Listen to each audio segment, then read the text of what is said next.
بسم اللہ الرحمن الرحیم۔ السلام علیکم ورحمۃ اللہ وبرکاتہ۔ محترم حضرات،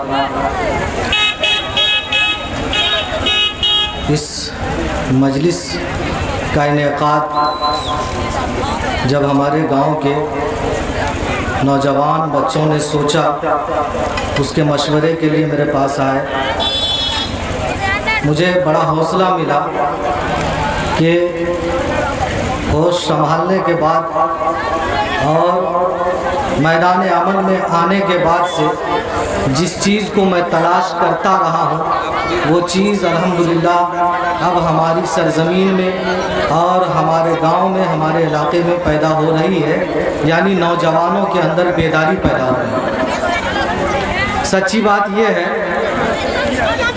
کہ یہ مشاعرہ خود اپنی ذات میں ہم لوگوں کا کوئی مقصد نہیں ہے، یہ ہماری منزل تک پہنچنے کا ایک راستہ ہے۔ جیسا کہ ہمارے چھوٹے بھائی معراج خالد نے کافی تفصیل کے ساتھ اپنے مقاصد کو آپ لوگوں کے سامنے رکھا ہے، اور ان کے ساتھ ان کے نوجوان دوست ہیں، سب 20 سال 22 سال 19 سال 18 سال کے بچے ہیں۔ ان کے حوصلوں کو سلام کرنے کو جی چاہتا ہے۔ ان کا خواب کیا ہے؟ ان کے خواب کے اوپر بات کرنے سے پہلے ایک بات یہ کہنا ضروری ہے کہ آج زمانے میں یہ گراوٹ آ چکی ہے، اتنا انحطاط اور زوال آیا ہے کہ آج شریف آدمی بزدل سمجھا جاتا ہے، ایماندار آدمی بیوقوف سمجھا جاتا ہے، قوم کی، سماج کی خدمت کرنے کے جذبے سے اخلاص کے ساتھ قدم اٹھانے والا ایک نمبر کا پاگل سمجھا جاتا ہے۔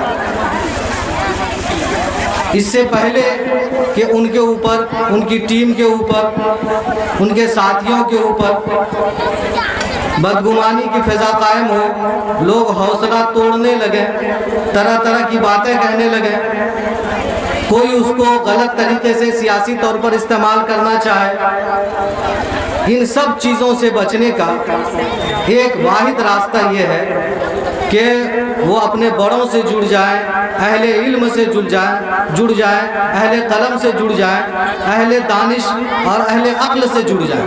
ہماری یہ اس سڑک پہ جو آبادی ہے، اس سڑک کی آبادی جہاں شروع ہوتی ہے چوک کے بعد سے، یہ پار کاکن پنچایت کا دم ہے، نانگن ہے۔ یہ لفظ اس نے کہا بھی ہے، دم ہے، اور بہت صحیح لفظ کہا ہے۔ پنچایت کا سر ادھر ہے، یہ دم ہے اس کا۔ یہ کاکن پنچایت کا ایک چھوٹا سا ٹکڑا پار کاکن، پھر اس کا تھوڑا سا حصہ اور یہ گمڑیا مل کر کے یہ بگڑا پنچایت کا نانگن ہے۔ اس سے آگے جاتے ہیں فرسا ڈنگی، یہ گیر کی پنچایت کا تھوڑا سا حصہ ہے۔ یہ آبادی ایسی ہے کہ اگر یہاں پر کوئی پنچایت کا سربراہ بننا چاہے، بہت ہی مشکل ہے، ناممکن نہیں کہا جا سکتا، اس لیے کہ دنیا ممکنات کا گھر ہے، کچھ بھی ممکن ہے لیکن بہت مشکل ہے، اور اس کا ہم لوگوں نے کوشش بھی کر کے دیکھ لیا عملی طور پر۔ پچھلی دفعہ ہمارے گاؤں سے سب کو روک راک کر کے ہم لوگوں نے ایک ہی امیدوار رکھا، اور اس کے لیے اپنی پوری توانائی لگا۔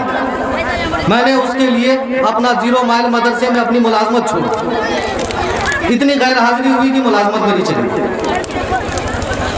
کافی حد تک لوگوں کو ہم نے متفق کر بھی لیا۔ میں یہ نہیں کہتا ہوں کہ اس کے ذریعے سے ہم نے امیدوار کے اوپر کوئی احسان کیا، کوئی احسان نہیں، اس میں ہمارا اپنا مفاد، اپنا خود غرضی شامل تھا، اور ہماری خود غرضی یہ تھی کہ ہمارے گاؤں میں بھی وہ کام ہو اور ہمارے گاؤں کا بھی وہ نقشہ ہو جو ہم دیکھتے ہیں کہ پنچایت کے صدر مقام کا نقشہ ہے۔ اصل ہماری منزل یہی ہے، اور اسی منزل تک پہنچنے کے لیے یہ مشاعرہ ایک راستہ ہے۔ مشاعرہ ہمارا مقصد نہیں ہے، مشاعرہ ہمارا راستہ ہے۔